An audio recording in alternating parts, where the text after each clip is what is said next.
get to.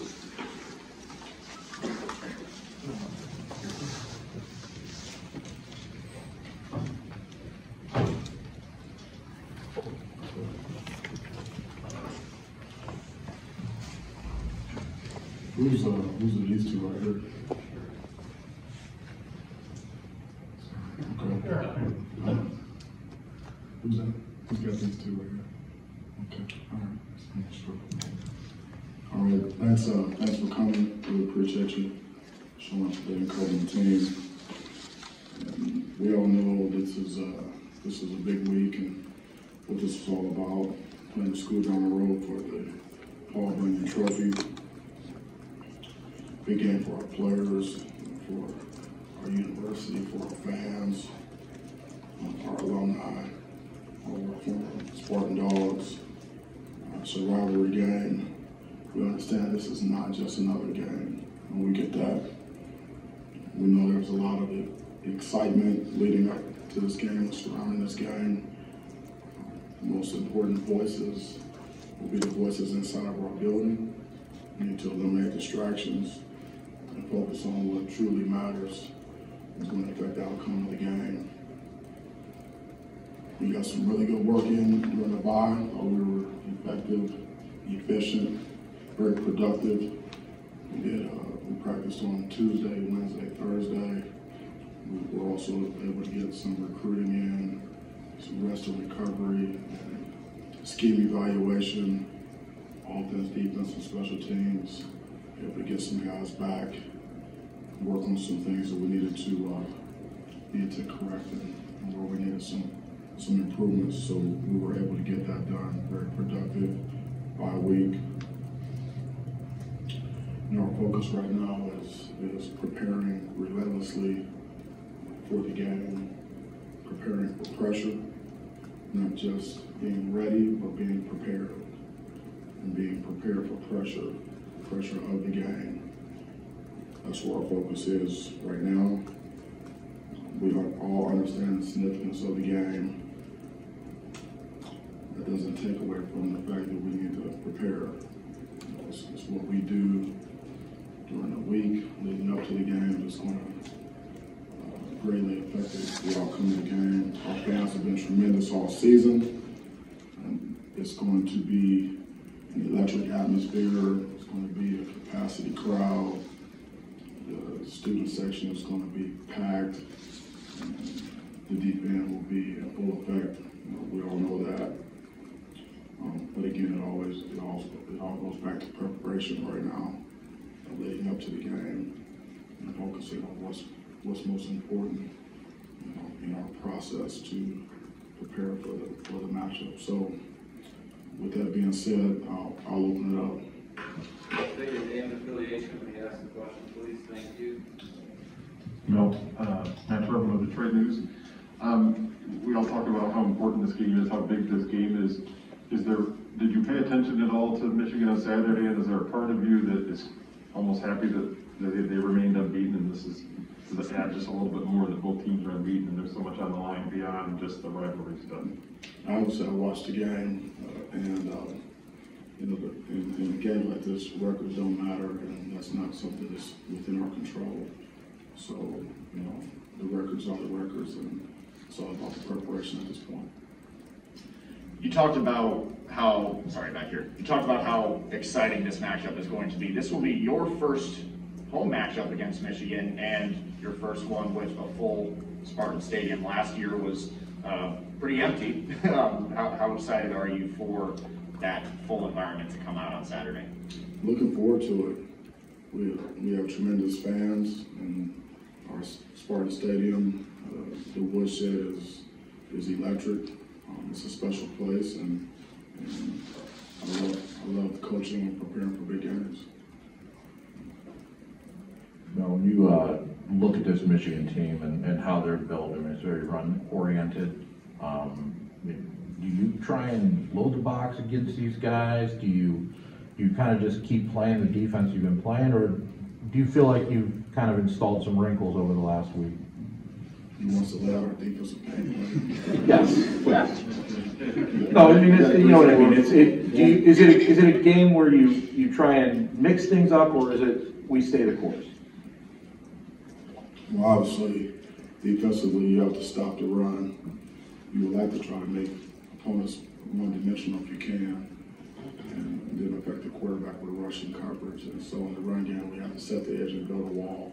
We have to do a really good job with our perimeter run support. Not just in the run game, but some of the wide receiver screen and the bubble game, outside. And then in the passing situations, we have to affect the quarterback with rushing coverage, working together. Get a third down, back get off the field. And now in front here, that was what that was. I was wondering, I think it was 41 new players you had on the roster coming to fall camp. Is there, and Xavier kind of talked about you giving a little bit of a history lesson of the rivalry, of how much of a focus and how important you felt that was for you guys? Yes, we took care of that history lesson and really that introduction for our newcomers. We took care of that this morning. Mel over here to your left. Bob Wanowski, Detroit News. Just following up on that, is it easy to ingrain in new guys, transfers, freshmen, how deep the, whatever you want to call it, hatred, dislike, whatever is between the two rivals? Is that easy to ingrain in them? In this type of rivalry, I believe so. Because it's in your face, and it's not just today, it's every single day. Since the day I've been here, February 12, 2020, there hasn't been a day that's gone by that someone hasn't mentioned to me something about this game. Right here in the middle, Stephen Brooks, 24/7 Sports. Going off that a little bit, I know you've been in this rivalry and other great ones in your career. As the head coach, though, going through it for the first time last year, when you win this game for the next year, like you said, people on the street and donors and all these people you talk to, what does that do? Was there anything that stuck out to you about being the head coach when you win this game in the following year until the next one, obviously? Well, obviously, it's bragging rights, and it's important to everyone who's associated with the game. And people talk about it daily. Literally, there has not been a day that's gone by when someone has not mentioned this game to me. And whether it could be someone that I know, it could be someone that I don't know. It could be a text message, it could be an email. Whatever, it comes up. And so, it's a big game, and we embrace it. I don't try to play down, any expectations or anything like that. As I told the players this morning, I told them this before. When you have rivalry games like this, at the end of the day, ultimately your legacy and your reputation really is a lot of it is formed by how you play and how you coach in these games. And so that's the reality of the situation, which is a good thing, because not everyone has these opportunities to coach and play in these games. And so we're built for it, and we're going to prepare for it. And now in front again, your name came up in a few reports recently about LSU potentially being interested in you. I was wondering what your thoughts are on that and just kind of the timing of it coming mid-season. Yeah, my focus is on the upcoming game versus School down the road, and that's where my concentration on my focus is, and I really appreciate you understanding that. Audrey Dahlgren, CBS in Lansing. Xavier was in here mentioning how, going back to this history lesson about the Paul Bunyan Trophy, learning things about him, or the trophy, I should say. He said he didn't want to share some things that they learned this morning. What would he mean by that, essentially? What did you guys learn about the trophy that he may not want to share? I'm not sure what that may be. I don't want to speculate. You might have to dig a little deeper with that and find out what he meant. But there wasn't anything inflammatory or anything about the history of it. It was just factual.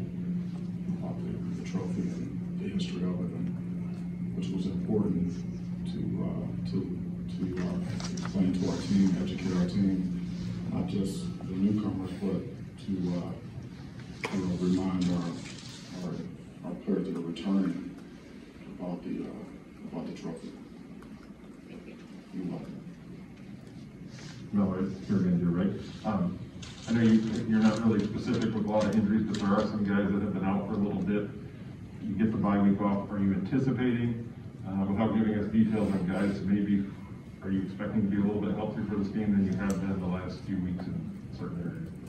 We took the bye week to get as healthy as we possibly could. We really emphasized rest and recovery, treatment, nutrition, what we could do in the weight room. We emphasize those things, trying to get guys that have been out, try to get them back, try to get guys that are banged up, get them more healthy. Because obviously this time of year, everyone's banged up. Every position on every team. There's very few people that are 100% right now that have been playing. So we use the time to do that, and we're continuing to do that this week, leading up to the game. We manage the lows of our players, and we're doing everything we can to make sure that we have as many guys prepared to go and fresh and ready for the game. Bill Fred Human, WILX. You spent a little time with Magic Johnson over the weekend. Have you spent a lot of time with him before that, and did he give you any little pep talk on this game? I spent some time with Magic previously. He didn't have a pep talk for me when I saw him a couple of days ago. But I think we all know where everyone in Spartan Nation, where everyone is, how everyone feels, and where everyone wants. And on the front again. That's 3. You're setting the record for yourself. Gotta get him in like that. Obviously not going to give away the defense's game plan, but what have you seen from Michigan's defense with the new coordinator from the one you faced last year? They've been pretty good, not giving up points, not giving up too much, and it kind of just changed you saw from last year. Yeah, they're sound and solid. They play with good technique and fundamentals up front. They're stout in the trenches, and they're very coordinated with their coverages, and they play very hard. They run to the ball.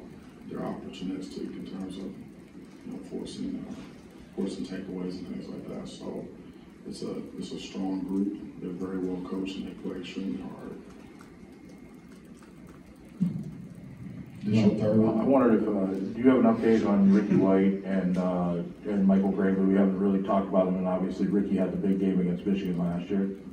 No updates at this time. This is my second one, not my third over here. Following us Detroit News.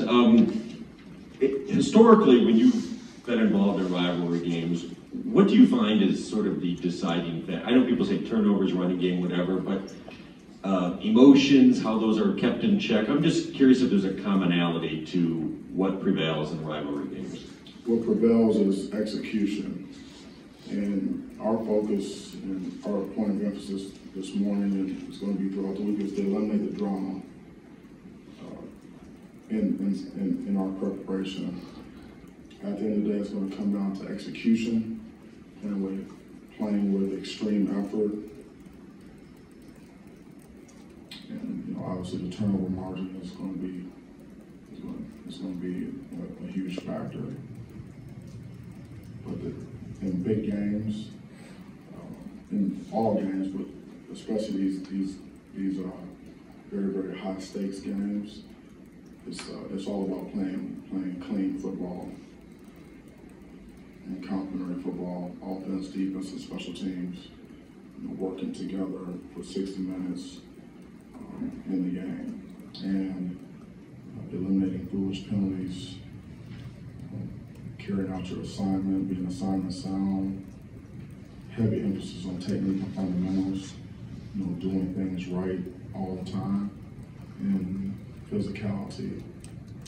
These games are usually clean games, they're physical games, and in football, you see a lot of times teams, sometimes teams don't get beat, they lose the game because of lack of discipline, lack of execution, lack of technique, not giving effort, not finishing plays, not knowing what to do. And so, to get the outcome that we want, we have to keep the main things, which is the behavior, which is what we do, the actions, and that's carrying out our assignment. Great technique and fundamentals, pad level, hand placement, footwork, eye discipline, playing physical, running through people, running to the ball, running to the ball, chasing the ball, things like that, and doing that 6 seconds at a time. If you got 70 plays in the game, you're playing 6, 7 seconds, play, and you're looking at a total really playing 7 minutes of football. Some guys are going to play 7 minutes, some guys are going to play 2 minutes, or whatever, and your intensity, your focus, and what you do over and over again in those 7-minute periods, winning your one-on-one matchup, dominating your box, individually and then collectively, that's what determines the outcome of the game. Mel in the middle here, Stephen Brooks, 24/7 Sports. One of the things that Michigan does that's a little interesting is rotating their quarterbacks, and then that deal they've got going on. What have you seen from that aspect of their offense, and what does that change about each guy when each guy's in there, and just what type of challenge is that, to have to account for as a defense? Yeah, I mean, every player they put out there is a good player. They have good players at every position, same thing at quarterback. And so, we'll have to see what their game plan is going to be. If we're going to see that and what plays they're going to run if they put another quarterback in the game.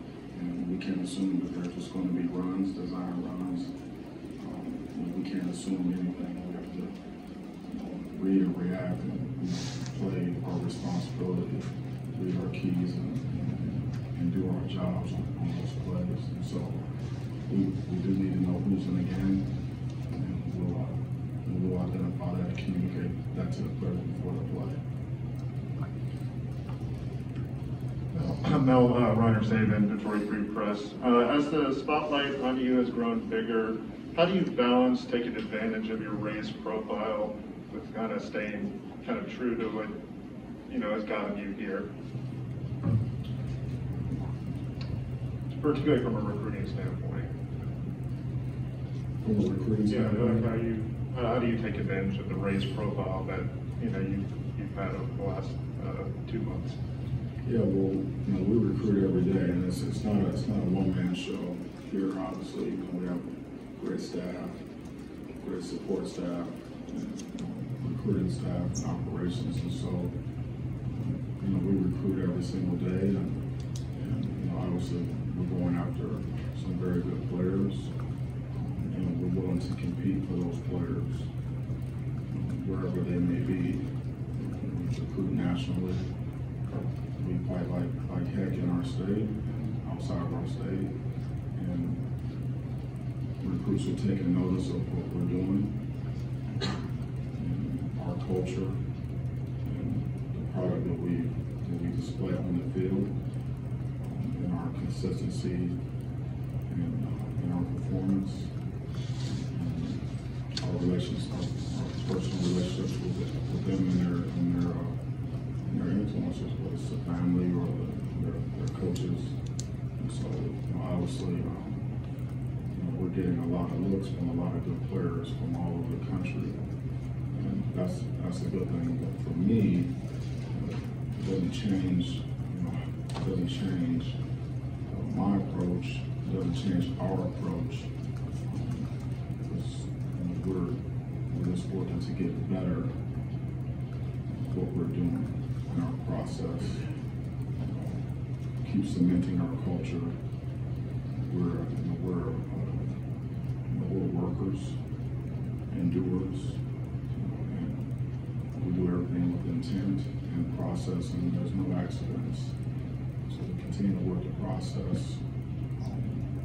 The profile being raised or lowered does not really have any bearing on how we go about our business on a day-to-day basis.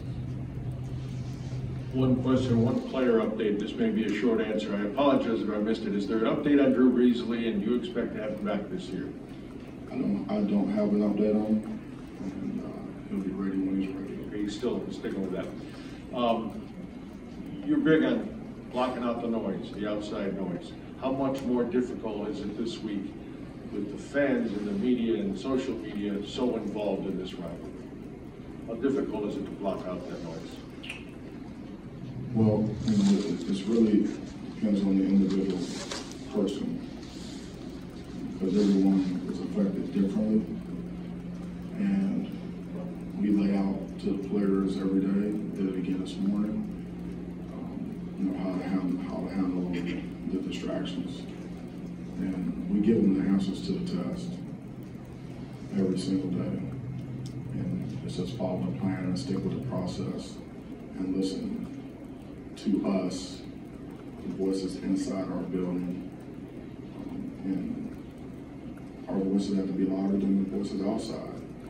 It's as simple as that, and continue to hammer that message all day, every day, and focus on the work, because that's what creates the outcomes. It's what we do. It's what we do in our preparation. Everyone's going to be ready to play. Everyone's going to be ready to play on Saturday. Everybody going to be ready. Fans are going to be ready. Everybody's going to be up. It's going to be excited, but not, it's about being prepared to play. And that's where the focus needs to be, and that's where the focus is going to be. Because nothing else matters. It really doesn't. Nothing matters other than the preparation and the work that we put in leading up to the game, and then that's going to carry over to the game. And what we do in the game is going to affect the outcome. Everything else is just noise. But we have to explain that to the players, and we have to continue to reinforce that message, because you can't assume anything. You can't assume that they know. You can't assume that they're going to stay focused. We have to help them and make sure that we explain to them in great detail. This is how you focus. Here's what you need to focus on. Here's what's important. This is what's important right now. This is what's important today. This is what preparation looks like, and just continue to do that, every single day. And like I told the players this morning, 2 + 2 is 4. We're not introducing any new concepts in terms of preparation this week. We're not introducing anything new in terms of our culture, in terms of discipline, attention to detail, sense of urgency, accountability, technique and fundamentals, extreme effort, extreme focus, intent, and everything we do. These are not new concepts. It's just what we do. It's just about doing what we do better, and do simple better. And sometimes those simple things are not the easiest things to do, but that's why they call us coaches. That's our job, is to make sure guys are focused and they're prepared, and they can show them, and they can execute the game plan and do it for 60 minutes, 4 quarters of the game. Coach, Dick Mantis, CBS Lansing, back here. With obviously a lot of talk on Michigan's running game has been one of the things that we've seen this year, but can you give me your impression of Cade McNamara so far this season? I think he's a good player. I think he has command of the offense. And he does what he has to do. He does it at a high level. Very good player. Very good.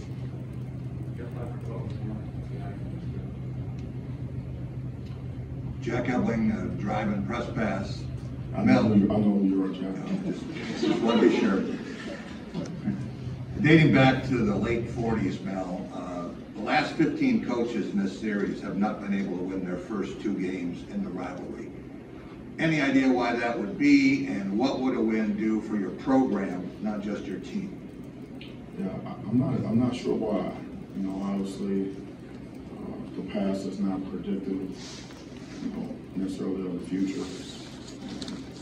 So, you know, it's a new year, and we're focused on this game. But, you know, obviously, it's a rivalry game, and you know, sometimes, you know, the wins and losses, they kind of go back and forth, you know, at times. But that has no bearing on this particular game. You know, what's happened in the past, that doesn't have anything to do with this game.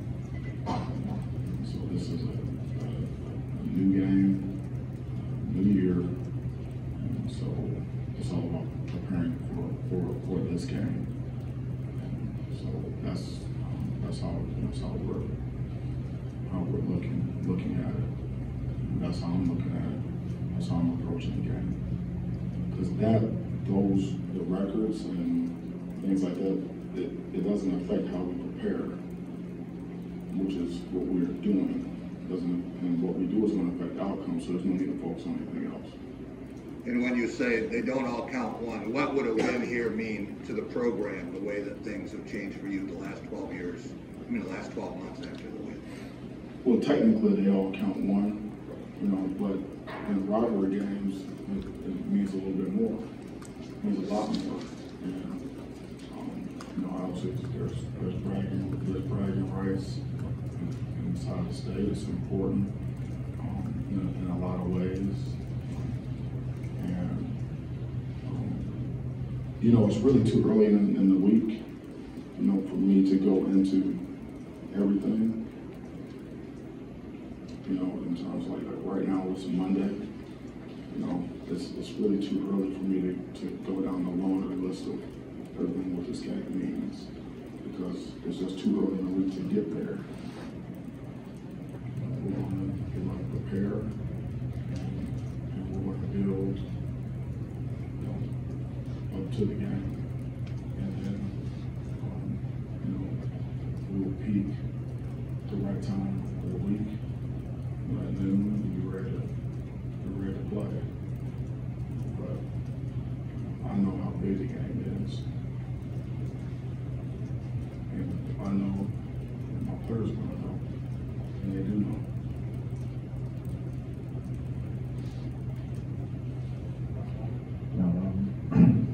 Xavier talked about hearing the rumors about LSU.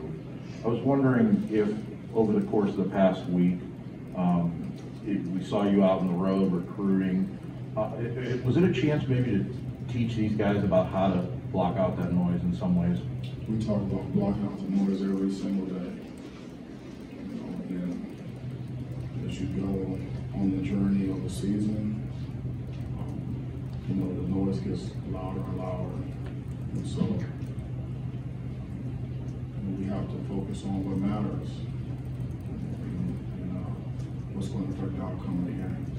And one of the things that you have to do is eliminate distractions and you know, invest your time wisely. You know, where's your attention? Where's your focus? What's important? You know, what's substantive? What has substance? What matters? And what doesn't? And so, but I believe in communicating those things and laying it out to the players. Give them the answers to the test. We're going to do this, we're going to do this, we're going to do this, we're going to do this, we're going to do it this way. And this is why it's important to do it this way. And then hold everyone accountable to do those things on a consistent basis. And that's every day and everything that we do. There's no different. There's nothing different this week about that.